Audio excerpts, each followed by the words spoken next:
नमस्कार। बहुत स्वागत है आप सभी दर्शकों का त्रिकोण पर बुध राहु के इस वीडियो में।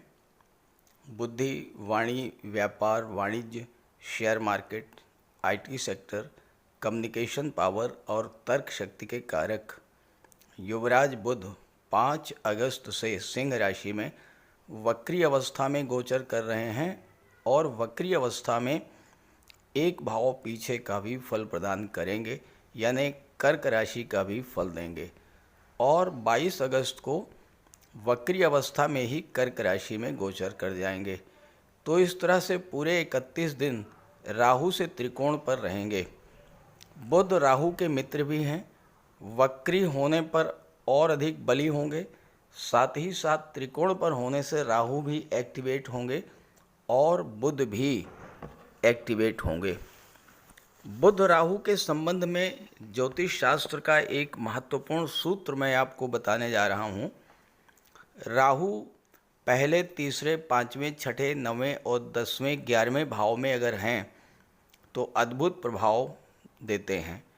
और अगर राहु से बुध केंद्र त्रिकोण का संबंध बनाएं, बुध राहु का नवम पंचम का योग बने, या राहु से बुध 1, 4, 7, 10 स्थान पर हों तो ज़बरदस्त लाभ प्रदान करते हैं। बुध राहु को कंट्रोल करते हैं। हालांकि लग्न में राहु जातक के मन को अशांत करता है, भ्रमित करता है, लेकिन भौतिक साधनों, भौतिक सुखों के प्रति ऐसा जातक अत्यधिक सफल होता है। ऐसे जातक के पास जिनकी कुंडली में बुध राहु का केंद्र त्रिकोण का संबंध बनता है, उसके पास हर तरह के भौतिक साधनों, भौतिक सुखों की उपलब्धता लगातार बनी रहती है। ऐसा राहु जातक को अत्यंत तीव्र बुद्धि का बना देता है और ऐसे जातक के जीवन में कुछ भी असंभव नहीं है। ऐसा जातक असाधारण क्षमता का स्वामी होता है और उसके जीवन में लगातार चमत्कार होते रहते हैं। आप भी अपनी जन्म कुंडली को चेक कीजिए और देखिए क्या इस तरह का संबंध बुध राहु का है, और है तो कमेंट करके बताइएगा।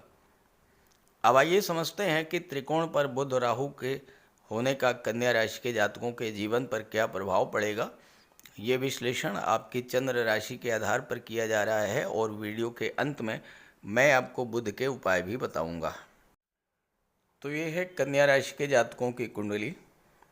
कन्या राशि बुध की उच्च की राशि है और बुध का गोचर कुंडली के 12वें भाव में है। 12वें भाव में बुध 5 अगस्त से वक्री हो रहे हैं और वक्री अवस्था में एक भाव पीछे का भी फल देंगे, यानी 11वें भाव का भी फल प्रदान करेंगे। एक तरह से यूँ समझें कि बुध 12वें भाव में भी हैं और 11वें भाव में भी हैं, और 22 अगस्त को तो 11वें भाव में ही आ जाएंगे वक्री अवस्था में। राहु का गोचर सप्तम भाव में है। बुध राहु का त्रिकोण का संबंध बनेगा 1, 2, 3, 4, 5। राहु से पंचम पर है बुध और बुध से नवम पर है राहु, तो त्रिकोण का संबंध राहु और बुध में बना तो बुध भी एक्टिवेट होंगे और राहु भी एक्टिवेट होंगे। 22 अगस्त को बुध जब एकादश भाव में आएंगे तो वक्री अवस्था में रहेंगे और वक्री अवस्था में एक भाव पीछे यानी दशम भाव का भी फल प्रदान करेंगे। बुध एक ऐसे ग्रह हैं जो बुद्धि और निर्णय क्षमता के कारक होते हैं। जीवन में एक छोटा सा गलत फैसला कई तरह की परेशानियों को जन्म दे देता है और एक सही फैसला, भले ही छोटा सा ही फैसला क्यों ना हो, जीवन में बड़ी सफलता और बड़े लाभ की ओर ले जाता है। बुध राहु त्रिकोण पर हैं। कोई ऐसी समस्या जिसको लेकर आप लंबे समय से परेशान चल रहे थे, अचानक से बुध राहु के एक्टिवेट होने से आपको उस समस्या से बाहर निकलने का मार्ग मिल जाएगा और आप उस समस्या से बाहर आ जाएंगे। बुध भले ही छोटे ग्रह हैं, लेकिन अत्यंत तीव्र गति से गतिमान होते हैं और उसी गति से अपना फल भी प्रदान करते हैं। बुध का प्रभाव हमारी बुद्धि, वाणी और व्यापार पर होता है। जितना भी अकाउंट ऑडिट से संबंधित कार्य है, आईटी सेक्टर, कंप्यूटर कम्युनिकेशन और मैनेजमेंट से संबंधित कार्य है, वो सब बुध के अंतर्गत आता है। और कभी कभी जो कार्य बड़े ग्रह नहीं कर पाते वो बुध अकेले कर जाते हैं। तो बुध वक्री अवस्था में और भी बली होंगे। तो आइए समझते हैं कि बुध के वक्री होने का कन्या राशि के जातकों को क्या क्या लाभ मिलने जा रहा है। देखिए, बुध 12वें भाव में वक्री है। वक्री अवस्था में 11वें भाव का भी फल दे रहे हैं। वक्री अवस्था में किसी भी ग्रह को चेष्टा बल प्राप्त हो जाता है, यानी अत्यधिक ध्यान आपका होगा 12वें भाव और 11वें भाव की चीज़ों पर। मैक्सिमम फोकस आपका रहेगा 12 और 11th हाउस पर। तो सबसे पहले आपको ध्यान देना है आपके खर्चे कहाँ पर हो रहे हैं और कैसे खर्चों पर नियंत्रण किया जाए, इस बात पर फोकस करेंगे आप। बुध के गोचर का अगर आपको लाभ लेना है तो आपको 12वें भाव से जोड़ करके चलना होगा। अगर आप खर्चों पर नियंत्रण नहीं कर पा रहे हैं, एक डायरी मेंटेन कीजिए और उसमें डे टू डे क्या क्या खर्चे हुए लिखना शुरू कीजिए। थोड़े ही समय में आप समझ जाएंगे कि कौन कौन से खर्चे ऐसे हैं जो फालतू के हैं और आप उन खर्चों को कम कर सकते थे, उन खर्चों को रोक सकते थे और इससे आगे चल करके आपको खर्चों पर नियंत्रण करने में पूरी मदद मिलेगी। 12वां भाव मेडिकल का होता है। चिकित्सा संबंधी खर्चों या चिकित्सा संबंधी कार्यों पर आप ध्यान देंगे। अगर आप मेडिकल फील्ड से किसी भी तरह से जुड़े हुए हैं तो ये समय मेडिकल फील्ड में जॉब पाने का अत्यंत अनुकूल समय रहेगा। प्राइवेट सेक्टर, गवर्नमेंट सेक्टर या विदेश में कहीं भी आप प्रयास करेंगे तो आपको मेडिकल के फील्ड में जॉब मिल सकती है। इस समय आप योगा, ध्यान, मेडिटेशन पर फोकस करेंगे तो विशेष लाभ मिलेगा। 12वां भाव विदेश का होता है और इस समय आपका विदेश जाने का सपना भी पूरा होगा। विदेशों से जुड़कर के कार्य करेंगे तो ज़बरदस्त लाभ मिलेगा। बुध संचार माध्यमों के कारक होते हैं, आईटी सेक्टर के कारक होते हैं। तो अगर आप विदेशों से व्यापार, ऑनलाइन बिजनेस करते हैं, ऑनलाइन प्लेटफॉर्म से जुड़ करके कोई व्यापार व्यवसाय करते हैं तो इस समय आपको ज़बरदस्त लाभ मिलेगा। कोई कोर्ट कचहरी का मैटर है तो उस पर आप फोकस करेंगे तो इस समस्या से भी आपको राहत मिलेगी। अब वक्री है तो 11वें भाव का भी फल देंगे और 22 अगस्त को 11वें भाव में आ जाएंगे तो 11वें भाव का तो फल देंगे ही, दशम का भी फल प्रदान करेंगे। अब 11वां भाव क्या होता है? 11वां भाव आपकी इनकम का होता है। आपका चेष्टा बल, आपका फोकस 11वें भाव पर होगा तो इस समय आप हर तरह का लाभ प्राप्त करेंगे। कैरियर ग्रोथ होगी, धन का लाभ होगा, विदेशी व्यापार से धन की प्राप्ति होगी, बुध से संबंधित क्षेत्रों से, banking, finance, education, IT sector, इन सब क्षेत्रों से आपको धन की प्राप्ति होगी। कन्या राशि के वो जातक जो कला के क्षेत्रों से जुड़े हुए हैं, ऐसे जातकों को कला के क्षेत्रों से धन की प्राप्ति होगी। चूँकि राहु से त्रिकोण पर हैं, अचानक से आपको धन लाभ का योग बनेगा। राहु अचानक से आपके करियर को नई ऊंचाइयों पर ले जाएंगे और धन की बरसात करा देंगे। जो काम आपके रुके हुए थे वो कार्य बनना शुरू हो जाएंगे, धन आना शुरू हो जाएगा। और 16 अगस्त को जब सूर्य भी 12वें भाव में आएंगे अपनी ही राशि में बुध के साथ, तो आपका 12वां भाव और 11वां भाव चमक जाएगा और ये समय आर्थिक लाभ की दृष्टि से बहुत ही महत्वपूर्ण रहेगा। इस समय एक से अधिक साधनों से आपको धन की प्राप्ति होगी। आय के साधन बढ़ाने का आप प्रयास करेंगे और इसके अलावा आपको अपने फ्रेंड से, अपने मित्रों से, अपने बड़े भाई से ज़बरदस्त लाभ प्राप्त होगा। बुध 11वें भाव में है और बुध की दृष्टि पंचम भाव पर पड़ेगी। छात्रों के लिए ये समय बहुत ही अनुकूल रहेगा।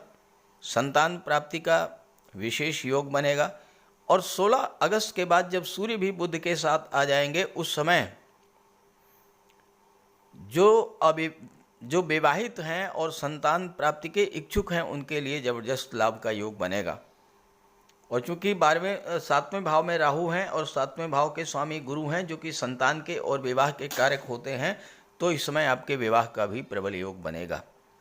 16 अगस्त के बाद जो लोग share market, stock market, commodity या ऑनलाइन गेमिंग से जुड़े हुए हैं, ऐसे जातकों को भी ज़बरदस्त लाभ मिलेगा। लव लाइफ में नज़दीकी आएगी और इस समय आपको अपने रिलेशन से भी लाभ मिलेगा। विवाह का योग तो बनेगा ही। और चूंकि बुध वक्री हैं तो दशम भाव का भी फल देंगे और पंचम पर दृष्टि डाल रहे हैं, तो आपको अपने लव पार्टनर के सहयोग से आपका कोई कार्य सिद्ध हो सकता है। जो लोग शिक्षा या किसी क्रिएटिव फील्ड से जुड़े हुए हैं, ऐसे जातकों को विशेष लाभ मिलेगा। इस समय आप अपने कैरियर, अपने बिजनेस को लेकर कोई बड़ा फैसला करेंगे जिससे आपको वो लाभ प्राप्त होगा जो लाभ आप पाना चाह रहे थे। बुध वक्री होकर के 22 अगस्त को जब 11वें भाव में आएंगे तो एक भाव पीछे यानी 10वें भाव का भी फल प्रदान करेंगे।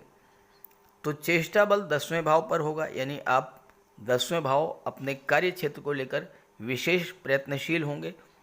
विशेष फोकस रहेगा आपको अपने कैरियर को लेकर के। तो इस बात पर आप फोकस करेंगे कि किस कारण से मेरा कार्य रुक रहा है, किस कारण से वो सफलता नहीं मिल रही है, उस धन की प्राप्ति नहीं हो पा रही है जो धन आपको मिलना चाहिए।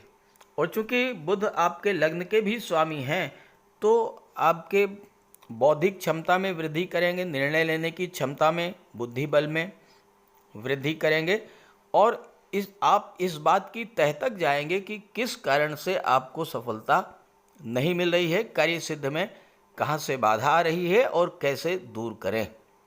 और जैसे ही 16 अगस्त को सूर्य का गोचर होगा 12वें भाव में अपनी ही राशि में, तो आपका आत्मबल, आत्मविश्वास बढ़ेगा और शासन सत्ता का भी आपको सहयोग मिलेगा। आपके कार्य बनना शुरू हो जाएंगे। तो इस तरह से कन्या राशि के जातकों के लिए बुध राहु का त्रिकोण पर होना आपके लिए ज़बरदस्त लाभ का योग बना रहा है।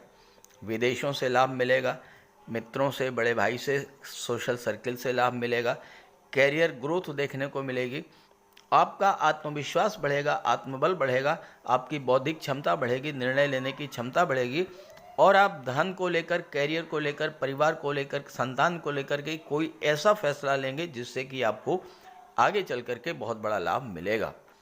तो इस गोचर का पूरा लाभ उठाइए। और चूंकि आपके राशि के स्वामी बुध हैं, आप बुध का उपाय अवश्य कीजिएगा और ये वीडियो अपने साथियों, मित्रों को भी शेयर कीजिएगा। तो चलिए बात करते हैं उपायों पर। बुध के इस गोचर का पूरा लाभ लेने के लिए बुध का उपाय जरूर कीजिएगा और बुध का उपाय बहुत आसान है। भगवान श्री गणेश की उपासना करें और बुधवार के दिन गणेश जी के मंदिर में जाकर साबुत हरी मूंग का दान करें और गणेश जी के चरणों में बैठ करके कुछ देर अपनी समस्या का निवेदन करें। गणेश जी से आप अपनी बात रखें और उनका आशीर्वाद प्राप्त करें। ऐसे ही माता दुर्गा के मंदिर में जाकर के हरे रंग की चूड़ियाँ अर्पित करें। बुधवार के दिन गौ माता की सेवा करें और हरा चारा या गुड़ जो भी आपके लिए संभव हो वो उन्हें खिलाएं। बुधवार के दिन किसी किन्नर को यथाशक्ति आप दान करें और बुधवार के ही दिन घर के मुख्य द्वार पर पंच पल्लव का तोरण लगाएं तो इससे आपको लाभ होगा। देखिए, बुध अकेले एक ऐसे ग्रह हैं जो कि राहु पर नियंत्रण कर लेते हैं। तो अगर बुध बली होंगे तो राहु का कोई भी अशुभ प्रभाव आप पर नहीं पड़ेगा। इसलिए बुधवार के दिन ओम बुम बुधाय नमः, ओम बुम बुधाय नमः इसका जाप करें और मिट्टी का एक खाली घड़ा जल में प्रवाहित कर दें। रत्न धारण करना चाहते हैं तो पन्ना धारण कर सकते हैं, लेकिन किसी योग्य ज्योतिषी की सलाह लेने के बाद। बुध का रंग हरा होता है, तो अपने घर में जितना आप हरियाली रख सकें, पेड़ पौधे लगा दें, फूलों के पौधे लगा दें। अगर जगह नहीं है तो गमले में कुछ पौधे लगा दें। इससे एक तो हरियाली रहेगी घर में, और दूसरी बात, बुध आपसे प्रसन्न होंगे। और आपके घर में कोई कन्या हो, आपकी बेटी, बहन या भतीजी, कोई भी हो, कभी भी आप घर से बाहर जाएं और वापस आते समय खाली हाथ न लौटें, उसके लिए कुछ लेकर के आएं। मिठाई है, खिलौने है, चॉकलेट है, टॉफ़ी है, चिप्स हैं, कुछ भी लेकर के आइए। खाली हाथ मत आइए, उसका आशीर्वाद प्राप्त करते रहिए। और अगर आप किसी शुभ कार्य के लिए घर से बाहर निकल रहे हैं तो जाने से पहले उस कन्या को कुछ उपहार दे करके निकलें। कुछ नहीं है तो 10-20 रुपए ही दे दें। रास्ते में गौ माता मिल जाए तो उनको प्रणाम करके और गुड़ खिला दीजिए। और रास्ते में अगर कोई किन्नर मिले तो उसे कुछ पैसे दे दीजिए, उसे दान दे करके उसका आशीर्वाद प्राप्त कर लीजिए। ये बहुत सरल से और छोटे छोटे उपाय हैं। जिस भी कार्य के लिए आप जा रहे हैं, चाहे वो शादी ब्याह का रिश्ता तय करना हो, चाहे नौकरी या इंटरव्यू के लिए जा रहे हों, चाहे किसी बिजनेस डील के लिए जा रहे हों, आप जिस भी कार्य के लिए जा रहे हों वह कार्य आपका सिद्ध होगा। तो बुध के उपाय ज़रूर कीजिएगा। और ये जानकारी और मेरी बात अगर आपको अच्छी लगी हो तो अपने साथियों को, मित्रों को भी ज़रूर शेयर कीजिएगा। नमस्कार।